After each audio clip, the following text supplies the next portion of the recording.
السلام عليكم ورحمة الله وبركاته داوديال كلتي وعن وناكسن ميل walba ku sugantihiin ciid wanaagsan ayaan idin leenahay dhamaantiin meel walba aad naga daawanaysaan ama aad kala socotaan barnaamijkan wararkii ugu dambeeyay ee caalamka oo aad goorahan oo kale aad ka daawataan shabakada wararka ee warqaad tube maantana waa 21ka bisha 8aad 2018 maalinta koobaad ee Ciidul Adha dhammaan muslimiinta caalamka ayaana u dabaaldegaya farxadan maanta ciid ah meel walba ku sugan tahay daawada waxaan ku leeyahay ciid wanaagsan barnaamijkan maanta waxaanu ku soo qaadan doonaa qodobadii ugu dambeeyay ee caalamka oo aynu falaqeyn ku sameyn doono hadii eebahayno saamaxo waxa aynu ku bilaabi doonaa xiisadii Turkiga iyo sidoo kale wadanka Mareykanka u dhaxaysay oo maalmihii la soo dhaafay si weyn markaasi u ahayd mid kacsan oo aad loo hadalhayo iyadoo dalka Turkiga madaxweynahooda Recep Tayyip Erdogan oo wali ku adkeysanayo dalkiisa in uu difaac xoogan ugu jiro wararka dhaqaale ee lagu soo qaaday ayaa haddana madaxweynaha wadanka Mareykanka Donald Trump oo shir jaraa'id ku qabtay wadanka aqalka cad ee wadanka Mareykanka looga taliyo waxa uu ka hadlay heerka ama xiisadda labada wadan ka dhaxaysa Donald Trump ayaa waxa uu shaaciyay in aysan jiri doonin wax markaasi kalaabasha oo ay dawladdiisa sameyn doonto marka loo fiiriyo talaabooyinka ay ka qaadeen dawladda wadanka Turkiga waraysi uu bixinayay ayaa Trump waxa uu ku tilmaamay in ay ahayd dawladda Turkiga inay sii dayso baadiri wadankaas ka soo jeeda oo xabsiga ku jira waxa uu tilmaamay in arintan xilli hore la sii qorsheeyay oo dawladda wadanka Turkiga ay ahayd inay baadiriga sii dayso maadaama ay xilli hore Mareykanka iyo sidoo kale Turkiga ay ku heshiiyeen in muwaadin wadanka Turkiga ka soo jeeda oo Israel ku xirnaa la sii daayo Donald Trump ayaa waxa uu tilmaamay in arintaas ay dhinaca wadanka Turkiga ay ka dhaqagali weysay maadaama aysan Andrew Brunson oo ah baadiri Mareykanka ka soo jeeda oo 2016 loo xiray in uu ku lug lahaa afgambigii wadanka ka dhacay marka in la sii daayo ay dawladda Turkiga ku guuldareysatay waxa uu yiri waxay ahayd in laga sii daayo xabsiga waxaana rajeynayay in dawladda Turkiga ay talaabada qaadi doonto mar uu ka hadlayay sida uu dadka Turkiga ula macaamilo ayaa waxa uu tilmaamay waan jeclahay buu yiri Turkiga waxaan sidoo kale aad u jeclahay dadka wadanka Turkiga laakiin jacaylka kaliya ma ahaan karo hal dhinac waxay ahayd in Mareykanka uu markaasi helo jawaab taas lamida ayuu yiri oo uu la jeeday in madaxweynaha wadanka Turkiga Erdogan uu sii daayo baadiriga muwaadin ka soo jeeday wadanka Turkiga oo la yiraahdo Ebru Özkan ayaa waxa laga soo daayay xabsi ku yaala wadanka Israel 15 bishii July kadib markii halka loogu qabtay arrimo la xiriira in uu markaasi tahriibinayay ama uu tahriibin u ahaa dhinaca ururka Hamas madaxweyne Erdogan ayaana tilmaamay in Özkan uu dib ugu soo laabtay wadanka Turkiga isagoo oo bad qaba ama aan wax dhibaato qabin laakiin waxay ahayd in la sii daayo baadiriga wadanka Mareykanka ka soo jeeda madaxweynaha wadanka Mareykanka Donald Trump ayaana tilmaamay in arinta xilli hore uu Donald Trump kala hadlay Erdogan uu kala hadlay laakiin aysan suuro gelin madaxweyne Trump ayaa sidoo kale waxa uu tilmaamay in aysan jiri doonin wax dabacsanaana oo ay ka sameeyaan arintan wadanka Turkiga ka taagan gaar ahaan ganacsiga wadanka Turkiga oo hadda xaalad xun maraya waxaan qabaa in ay sameynayaan qalad xun mana jiri doonto wax aan arinta ka qaban kara ayuu yiri haddaba iyadoo arintaasi jirto ayaa wadamada Yurub qaarkood oo wadanka Faransiiska uu kamid yahay waxa ay Mareykanka ay ku cadaadinayaan in uu yareeyo xiisadda dhaqaale ee kala dhaxaysa wadankaasi Turkiga madaxweynaha wadanka Faransiiska Emmanuel Macron ayaa xilli hore la tilmaamay in uu aad ugu walaacsan yahay talaabada wadanka Mareykanka uu qaaday sidaas oo tahay ayaa hogaamiyaha wadanka Jarmalka Angela Merkel waxa ay shalay qaadatay go'aankeeda ah in aysan gargaar ku aadan samata bixinta dhaqaalaha wadanka Turkiga aysan geysan doonin ama aysan sameyn doonin iyadoo la aaminsan yahay in hogaamiyaha Turkiga iyo sidoo kale kan Jarmalka ay dhawaan kulan aan caadi ahayn yeelan doonaan madaxweynaha wadanka Turkiga Erdogan waxa uu maanta oo ah maalin ciida u tagay ciidamada xoogga wadankiisa isagoo ugu hambalyeeyay maalinta ciida. sidoo kale waxa uu tilmaamay in wadanka uu markaasi ku jiro xaalad qasan oo ay tahay ciidamadu inay feejignaan ay sameeyaan oo ay adkeeyaan ammaanka wadanka. wararka dhinaca Turkiga hadii ayaanu inta kaga gudubno waxa soo baxay ama waraya waxa uu ka soo baxay qaramada midoobay kaas oo sheegaya in Kuuriyada Waqooyi aysan markaa joojin hubka waxgumaada ee nuclear-ka la yiraahdo xilli madaxweynaha wadanka Mareykanka Donald Trump iyo hogaamiyaha wadanka Kuuriyada Waqooyi arinta kulan ay ka yeesheen. warbixin ka soo baxday urur la socda dhinaca nuclear-ka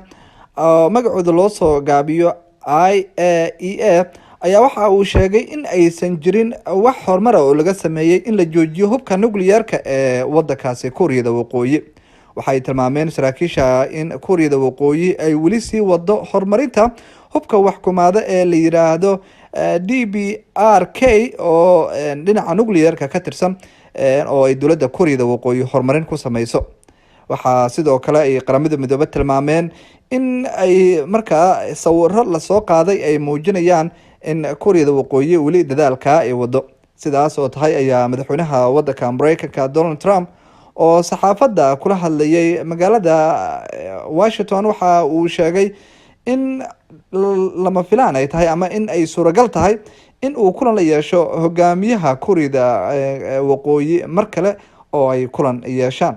Donald Trump ayaa talaadadii la soo dhaafay tilmaamay in uu la kulmi doono hogaamiyaha Kuuriyada Waqooyi Kim Jong Un mar kale isaga oo doonaya in amaba arkaya in la joojiyo hubka waxgumaada ee nuclear-ka oo marar badan ay Kuuriyada Waqooyi tijaabisay. madaxweyne Donald Trump ayaa waxa uu yiri ama uu ka filayaa waxyaabo badan oo wanaagsan Kuuriyada Waqooyi waxaana uu meesha ka saaray in xukuumadda Pyongyang ay hadda markaa u muuqato in ay burburinayso hubkeeda nuclear-ka. waxa uu yiri Donald Trump waxaan ku guuleysanay in la joojiyo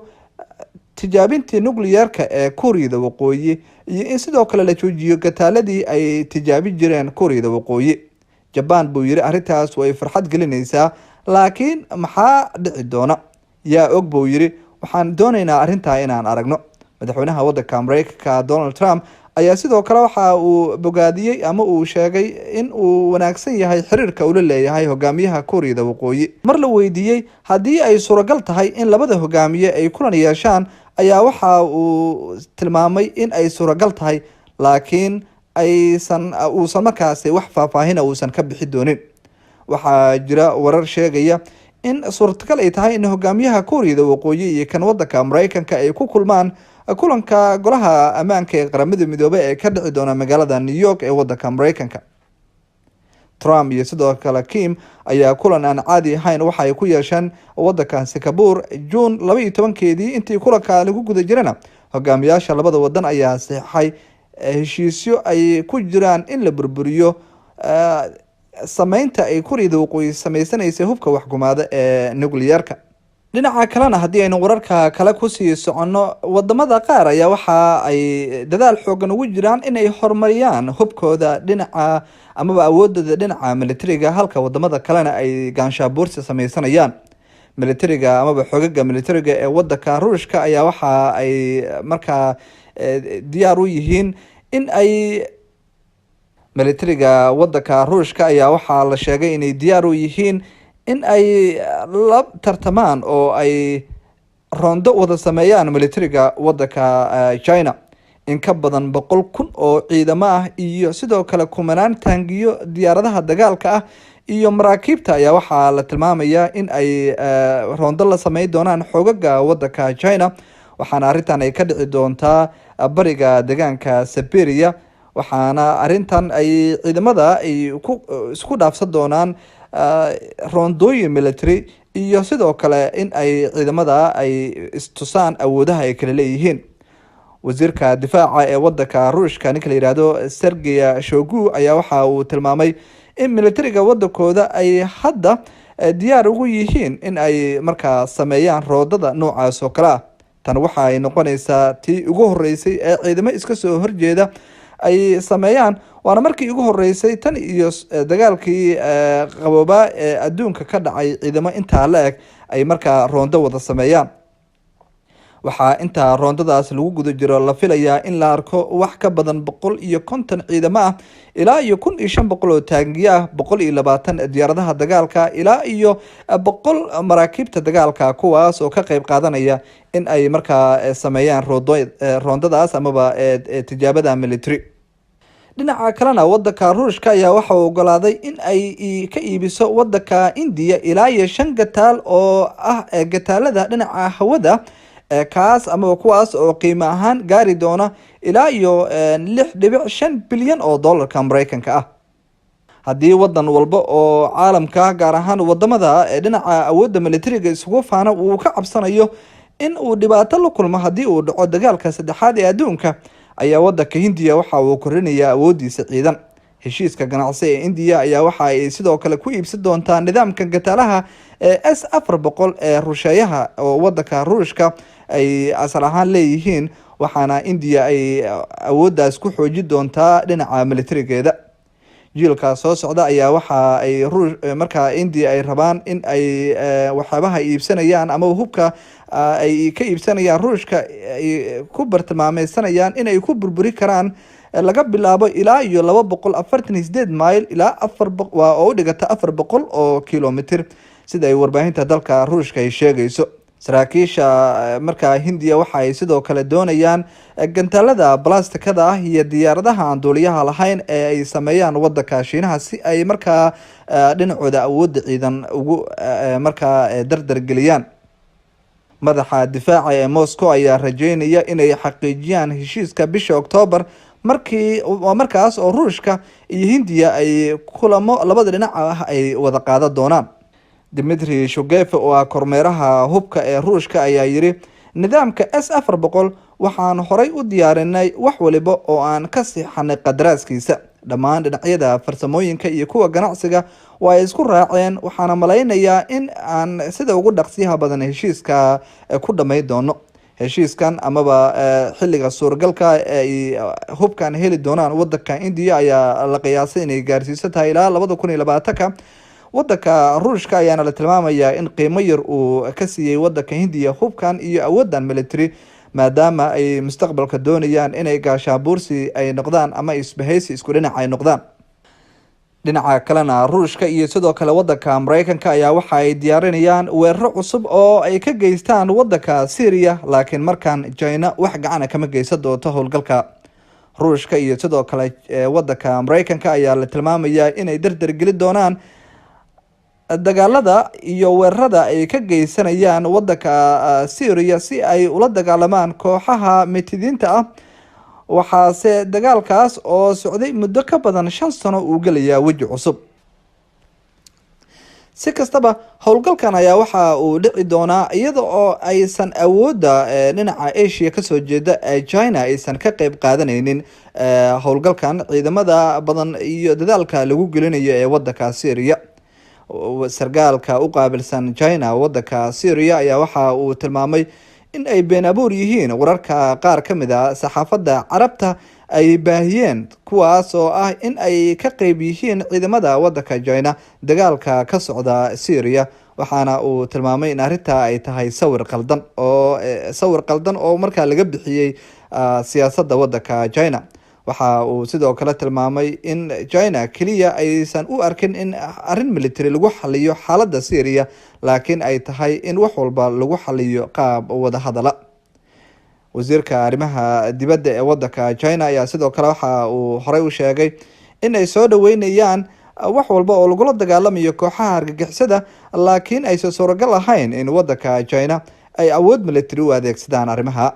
dhinaca kalena wadanka Ruushka ayaa waxa uu soo dhaweeyay go-aankii kasoo yeeray madaxweynaha wadanka Mareykanka Donald Trump, kaasoo ah in uu hagaajin doono xiriirka kala dhexeeya wadanka Ruushka, laakiin waxa uu tilmaamay in ay tahay in xiriirka oo kor loo qaada ay macno ka tahay in labada wadan ay ku heshiiyaan ama ay meel iska dhigaan khilaafka dhex yaala. madaxweyne Donald Trump oo la hadlayay wakaalada wararka ee Reuters ayaa waxa uu tilmaamay in kaliya dhinaca cunaqabataynta amaba canshuurka xaddaafka ee uu saaray madaxweyne Donald Trump shirkadaha iyo bangiyada laga leeyahay wadanka Ruushka uu qaadi doono haddii markaa xukuumadda Mareykanka ay si isku mid ah ay Ruushka uga noqdaan ama isku fikir ay ka noqdaan arrinta wadanka Syria iyo sidoo kale xaaladda wadanka Ukraine. Donald Trump ayaa marar badan ku celceliyay inuu jeclaan lahaa in uu xiriir wanaagsan la yeesho xukuumadda Moscow, laakiin inkastoo uu waa labada madaxweyne ee Mareykanka iyo sidoo kale wadankaasi Ruushka ay kulmeen, haddana Washington ayaa ku dhawaaqday cunaqabateyn cusub oo ay kusoo rogtay bangiyada laga leeyahay wadankaasi Ruushka. Afhayeenka aqalka looga taliyo wadankaasi Ruushka Peskov ayaa waxa uu tilmaamay in ay dowladiisa soo dhaweyneyso wax walba oo ay labada wadan isugu soo dhawaa karaan, ayna jeclaan lahaayeen in wax walba laga hormariyo ficil in la sameeyo. Peskov ayaa sidoo kale waxa uu tilmaamay in aqalka Kremlin-ka ee looga taliyo wadankaasi Ruushka uu dalbanayo ama uu jeclaan lahaa in uu ogaado faahfaahin badan oo ku aadan waxyaabaha wadanka Mareykanka uu ka doonayo in uu xiriir kala sameeyo Ruushka ee ku aadan Syria iyo sidoo kale wadanka Ukraine. Dhinaca kalena awoodda militariga wadanka Ruushka ayaa Afrika kusii kordhaysa iyada oo wadanka Ruushka uu heshiis la gaaray wadanka ku yaala dhinaca bartamaha Afrika ee Central Africa Republic la yiraahdo, isagoo heshiis military oo aan caadi ahayn la galay, kaas oo awood u siinaya in Ruushka uu ciidamo badan ku tababaro halka. Wararka ayaa sidaa sheegaya. Ruushka oo aad u xiiseynaya in uu saldhigyo military oo badan uu ku yeesho Afrika ayaa waxaa hadda uu heshiiskan uga dhigan yahay mid aan caadi ahayn. Heshiiskan ayaa lagu kala siixday bandhig caana oo ka dhacay magaalada Moscow oo ay kasoo qayb galeen wasiirada difaaca ee labada wadan, sida ay sheegayso wakaalada wararka ee Ruushka. Ruushka ayaa waxa uu bilaabay in hub culus uu ku taageero ciidamada xoogga dalka Jamhuuriyadda Afrikada Dhexe horaantii sanadkan, waxaana ay sidoo kale sheegeen in 175 askari iyo military rayd ahaa loo diyaariyay in la tababaro. Wakaalada wararka RIA ayaa qortay in wasiirka difaaca ee wadanka Afrikada Dhexe uu doonayo in wadanka Ruushka uu saameyn ballaaran ku yeesho militariga wadankiisa. Dhinaca kalena wadanka Ruushka ayaa waxa uu markaa la filayaa in uu wadanka Turkiga uu 2019 u bilaabo in uu dhoofiyo barnaamijka difaaca ee S-400. Ruushka ayaa bilaabi doona in uu soo saaro nidaamka difaaca ee S-400 ee ku wajahan wadanka Turkiga, waxaana wadanka uu gaari doona 2019 waa sanadka soo socda, sida ay sheegayso wakaalada wararka Interfax oo ku taala wadanka Ruushka. Hubka ayaa waxaa dhoofi doona wadankaasi Ruushka. Wadanka Mareykanka ayaa horey walaac xoogan ugu muujiyay xubinimada NATO ee wadanka Turkiga, kaas oo qorsheynaya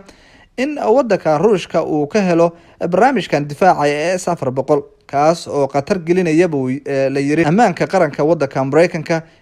oo ay ku jiraan diyaaradaha F-35. sidoo kale waxa ay saxaafadda wadankaasi Ruushka ay warinaysaa in labada wadan ay ku kala ganacsan doonaan lacagaha maxalliga ee wadamadeeda, taas oo meesha ka saareysa lacagta doolarka ah ee ay markaasi wadanka Mareykanka laga leeyahay. wakaalada wararka ee RIA ayaa sidoo kale waxay tilmaamaysaa in talaabadan ay tahay mid ay labada wadan ay isugu soo dhawaanayaan dhinaca awoodda military iyo sidoo kale mid dhaqaalaba. wararka ugu dambeeya ee caalamka hadaynu ku sii socono, Iran ayaa waa madaxweynaha wadanka Iran Xasan Rouhani ayaa waxa uu tilmaamay in wadanka Mareykanka uusan ku dhiiri karin in uu weerar ku soo qaado wadanka Iran, maadaama xukuumadda islaamiga ee wadankiisa ay leedahay awood military oo aad u xoogan oo isaga dhici karto wadanka Mareykanka. maxay tahay sababta Mareykanka ay noo soo weerarayaan? sababtoo ah awoodeena waxa ay tahay mid aad u adag, ayuu Rouhani ku sheegay war-saxaafadeed uu ka sii daayay telefishinka qaranka wadankaasi. dhinaca kalena Iran ayaa waxa ay talaadadii maanta sheegtay inay kor u qaadi doonto ciidamadeeda militariga, ayna sidoo kale soo saartay diyaarad dagaal oo cusub oo la socota iyadoo ay jirto xiisada colaadeed ee kala dhexeysa wadanka Mareykanka sidoo kalena ay colaad uga furan yihiin dhinaca iyo bariga dhexe oo wadamada bariga dhexe ay isku kacsan yihiin. madaxweynaha wadanka Iran Xasan Rouhani ayaa sheegay in awoodda military ee Jamhuuriyadda Islaamiga ay tahay mid Washington u babacdhigi karta, isagoo intaa ku daray in madaxweyne Donald Trump oo Mareykanka ah uu xariif ku noqday in uu si adag u hadlo, laakiin dowladda wadankiisa ay ficil sameyn doonto oo ay wadankeeda difaacan doonto. waxaan diyaar u nahay inaan la dagaalano awood military oo walba oo rabta in ay soo weerarto dhulkayaga iyo kheyraadkeena. Rouhani ayaa sidaa ku sheegay amaba kaga hadlay war-saxaafadeed uu soo saaray. wadanka Iran waxa uu diyaar u yahay inuu ka dhaga adeego go-aankii madaxweynaha wadanka Mareykanka Donald Trump uu cunaqabataynta ku saaray wadanka Iran, waxaana China ay diyaar u tahay inay iibsato dhammaan inta ugu badan shidaalka laga soo saaro wadanka Iran, waxaana talaabadan ku dhawaaqay dowladda wadankaasi. shirkadaha ugu waaweyn ee wadanka China ayaa waxaa la tilmaamayaa in ay diyaar u yihiin in ay maalgashtaan oo ay dhoofsadaan shidaalka wadankaasi Iran. taas ayaana soo gabagabay doonta hamigii madaxweyne Donald Trump ee ahaa in wadamada adduunka ay isku raacaan in cunaqabatayntii wadankaasi Iran la soo celiyo.